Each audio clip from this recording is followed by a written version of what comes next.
If you're looking to get a brand new virtual bass library but you don't know that much about bass and you're not really sure which one to get, this video is for you. Recently I put out a bass programming fast track course in collaboration with URM and Submission Audio where I showed you guys how to program a realistic sounding bass performance with MIDI from scratch. And one thing that was touched on briefly in that course was which library and which bass do you pick depending on what sound you're trying to go for. And now with the recent addition of the brand new OMNIBass library from Submission Audio, there's definitely a plethora of great sounding libraries to choose from. And that's exactly where it can get a little bit confusing if you don't know that much about bass. The brand new OMNIBass library is a signature collaboration between my dear friends and the absolute legends in the OMNIFIC. If you're not familiar with the OMNIFIC, you should be, because they are one of the most exciting bands coming out of modern prog at this time. The band literally consists of two bassists and a drummer, so it makes perfect sense that they get their own signature bass library. And by sheer coincidence and the timing of both this video and the plugin coming out, I'll be going on tour with them next week around Australia. And I think it's funny that I'm somehow the only guitar player on an entire prog tour package. Links for the tickets and everything like that will be down below in the description. I hope to see you guys there. I'll be playing new music. It's going to be a really fun night. So in this video, we'll go through and compare all the Submission Audio bass libraries that use the true bass technology, which is the OMNIBass,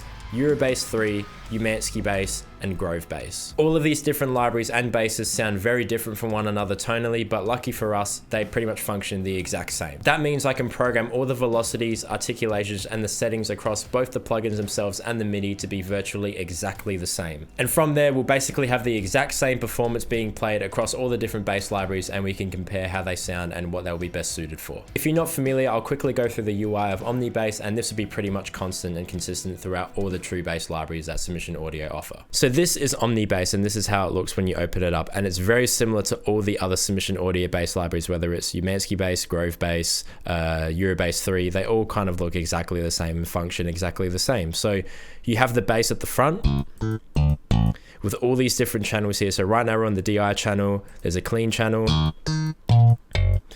grit, distorted channel, and for the first time ever in OMNIBass, there is a lead channel, which is like a really silky bass. And if you open up the mixer, you can choose to add chorus and add reverb. And this is actually exclusive to the OMNIBass library, this lead channel. And it makes absolute sense that this is in here because obviously the OMNIFIC are two bassists, one drummer, so they do play a lot of lead lines and stuff like that.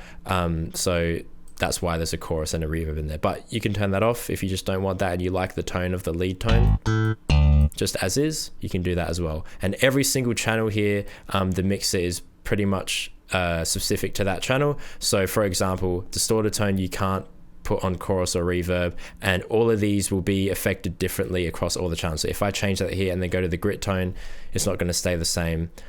Clean tone, you can add chorus and reverb, which is cool. But DI is basically nothing. It's pretty much just the truest representation of this bass, which is a bongo. Going into the settings page is where you get the most out of all the Submission Audio libraries because you have all the active key switches here for all the different articulations. So anything from finger alternate pick to just index finger, middle finger, dead note, slap, dead slap, blah, blah, blah, blah. There's so many different articulations that you can choose from, and there's even more in the OMNIBass one because the OMNIFIC are very well known for using a lot of thumping stuff, a lot of popping, slapping. It is a bass-centric band, so they're going to be using all the different articulations that they can, and they've captured that in this virtual bass library, which is super awesome. Things like harmonic slaps, harmonic pops, dead palm rested notes, like you can program that in all across the fretboard. This library is huge with articulations. There are some missing, for example the palm mute, up, down, alternate picking. That's pretty much exclusive to Eurobass 3, but across the board, all of these articulations, whether it's in OMNIBass or Eurobass or Humanizing bass or Grove bass, they're most likely going to be the same. On the right, there is this bass tuning screen here where you can basically set the tuning of the virtual bass. Now, this might not do much when you're programming, but when you start to do things like setting which string to play on a certain note, having this all correlate with the riff that you've recorded on your guitar, for example, will really make a huge difference in how realistic this bass sounds. So for example, the riff in Pulse and the song is in drop A flat, so I can actually go in the preset drop down here and pick drop A flat, and all of that will change accordingly. So when I go back on here and hit an open note on the top, that is an A flat or a G sharp, and this will be the same. Down on the bottom left, you have the active articulation, so it will kind of display which articulation you've programmed in as it's playing back the MIDI. You have the alternate picking control where you can basically set how quick you want the alternate picking to kick in, and that's all BPM locked at the moment. This project's in 108 BPM because that's the BPM of the song. It recognizes that, and I can set, you know, if I want it every half note, quarter note, eighth note, 16th note, or auto, which is pretty good most of the time. Down here, you have the doom control, and what this does is it basically restricts the amount of samples that the library can fire when you pick a certain note. So for example, if I pick this note here and program that in, there's anywhere between like 1 and 10 different samples of the same note being played the same way that the library can choose from. And this is why the submission audio libraries sound so realistic. However, if I turn this doom switch on, it really restricts that down between like 1 and 3 of the hardest hits that there is for that note. And you can tell that that's way harder than this.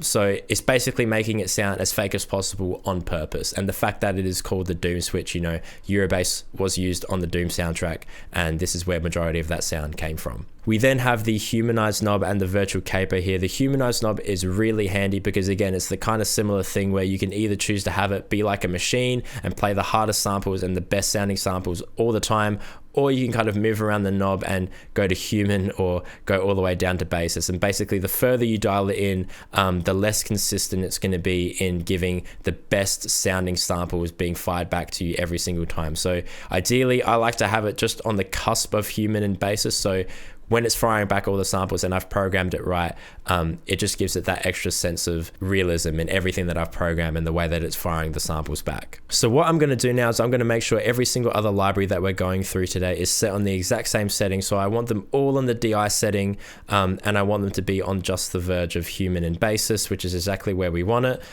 So then that way, all of the ways that the samples are being fired back to us are as consistent as they possibly can be. This is the bass MIDI that I've programmed in, and as you can see when I highlight all of these here, these are the velocities for all of them highlighted in red. So across a bunch of different notes and articulation, it is very varied, and this is to mimic, again, what it would sound like if a real bass player was to play it. Up here we have the 4-string articulation, so I'm basically telling it to play a certain string for a certain note for every single note, and this is basically so it's a one-to-one representation of what I recorded on my guitar. So for example, if I played a low A flat on my 7th string, I make sure that it gets played on the 5th string of this bass, so that they match. And then down here where all the key switches are, this is again every single note but put into active key switches. So anything from, you know, picking down to alternate picking to dead slapping to popping and stuff like that. All of these articulations are set down here across this MIDI so that when I play it back, this is what it sounds like. So let's compare all these libraries in their DI'd state to see what they sound like and how much they differ from one another. Okay, so first up we have OmniBass.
So just going through all of those examples, you can probably tell that there's some differences between the libraries. You might have noticed that, you know, Grove bass and Eurobass sound a bit rounder, and Humanizing bass is like very pingy in the top end because it's a dingwall and that's what they're known for.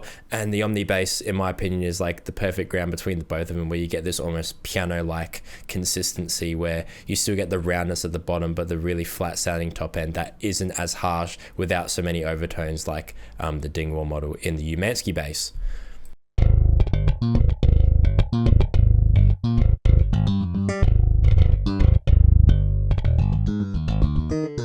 In my opinion, this is a really great middle ground between something like the Humanizing bass, which is pretty pingy,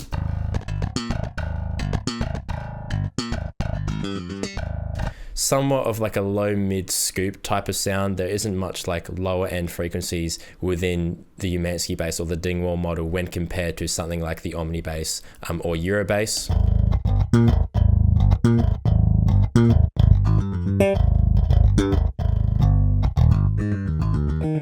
Which in my opinion definitely has more of those like typical bass sub frequencies that you would typically expect from a bass guitar. And then Grove bass is kind of in its own league altogether, where, you know, it still has that round fundamental bass at the bottom of each note, but you still get the clarity, and it doesn't sound like the Eurobass, it doesn't sound like the OmniBass.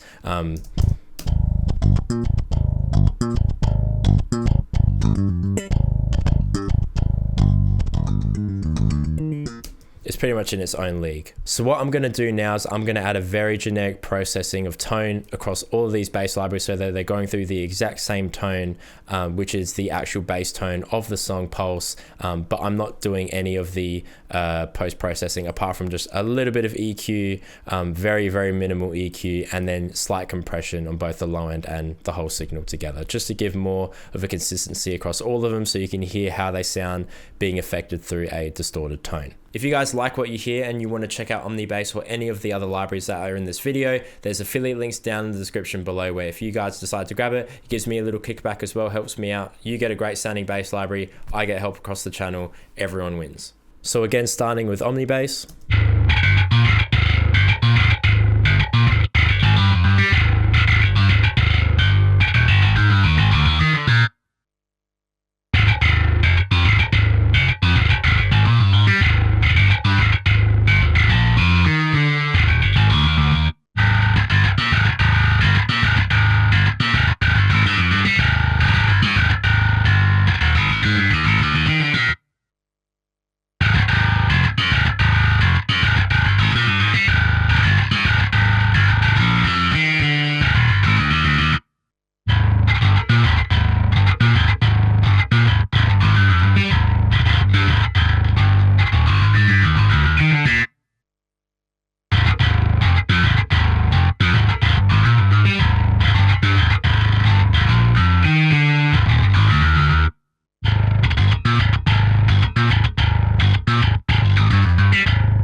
So as you can probably tell, most of those characteristics within the DIs that we were talking about pretty much carry over across the distorted tones as well.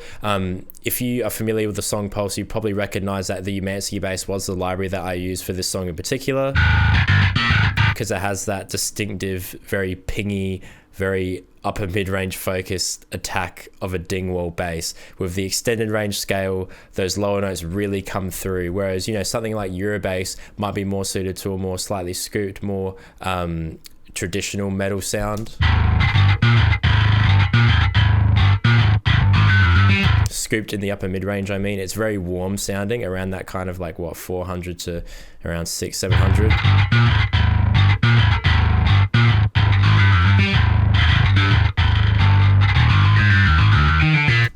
Grove bass doesn't sound as hot as pretty much all of the other libraries, but it definitely has this really nice fluidity about it.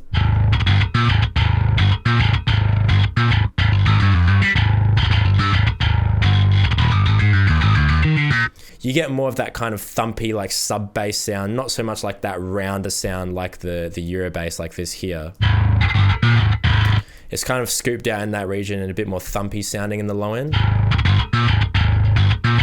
But you still get like all that top end articulation to make every single note cut. Grove bass I don't use as much as I would like, but, you know, after this comparison I might need to give it a proper go again, because I'm really liking the way this is sounding. And then last but not least, obviously we have OmniBass, which again I feel like is like a really good clean slate, where you get all of those kind of typical bass frequencies that you expect from a bass guitar, more in like the lower and sub regions of the bass, but you also get that clearly defined attack, and that is mainly due to the bongo bass, which are very well known for that. You know, John Myung from Dream Theater uses the bongo, is very famous for using the bongo, and Dream Theater are a very techie band, so it's important that his bass playing comes across those really dense tracks. And with a bass like this,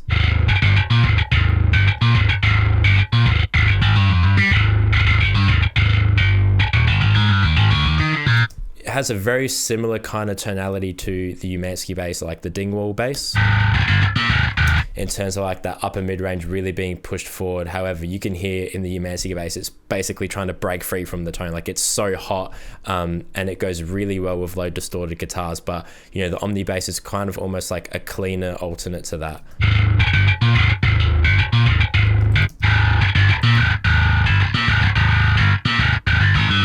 There's a lot more overtones with the Dingwall Humanizing bass, that's for sure. Whereas this is a much more, again, clean slate.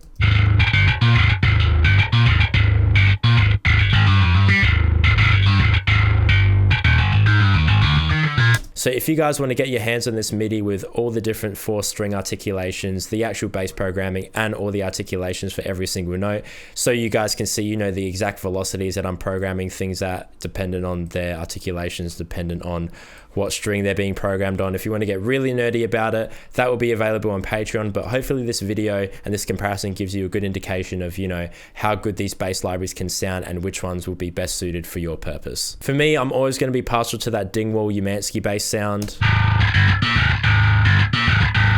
especially since a track like this isn't as heavy as I would usually go. But maybe for something like this, if it was available at the time, I actually would have really liked to use the OMNIBass, because I would have kind of been avoiding all of those harmonics that were in the Dingwall bass that are pretty hard to control sometimes, where in the OMNIBass it's still pretty like slappy in the top end, but you don't get all of that kind of hairiness that you would expect from a Dingwall.